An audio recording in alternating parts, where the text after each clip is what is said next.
ทำอาหารกลางวันเสร็จหรือยังเน่เลยจ้ะเลิกပြီးပြီလားอาหารဆိုတာအစားစားอาหารกลางวันဆိုတာနေ့လယ်စာเสร็จหรือยังပြီးပြီလားทำอาหารกลางวันเสร็จหรือยังနေ့เลยจ้ะเลิกပြီးပြီလား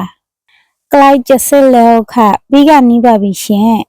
ใกล้ဆိုတာနီးတာကိုပြောတာจะเสร็จแล้วဆိုတာပြီးတော့မယ်ใกล้จะเสร็จแล้วค่ะပြီးကနီးပါပြီရှင်ตอนบ่ายนี้เธอพักผ่อนได้မွန်လယ်ပိုင်းကျရင်နေအနားယူလို့ရတယ်ตอนบ่ายဆိုတာမွန်လယ်ပိုင်းเธอဆိုတာနေพักผ่อนဆိုတာအနားယူတယ်พักผ่อนได้ဆိုတာအနားယူလို့ရတယ်ตอนบ่ายนี้เธอพักผ่อนได้မွန်လယ်ပိုင်းကျရင်နေအนาးယူလို့ရတယ်ตอนเย็นนี้เธอไม่ต้องทำอาหารนะ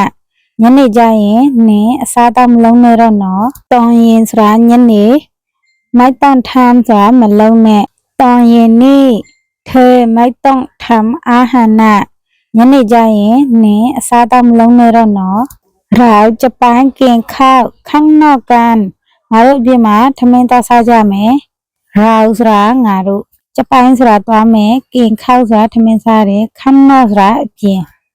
เราจะไปกินข้าวข้างนอกกันငါတို့အပြင်မှာထမင်းသားစားကြမယ်เธอจะไปที่ไหนမင်းပဲသွားမလို့လဲเธอจะไปที่ไหนမင်းပဲသွားမလို့လဲ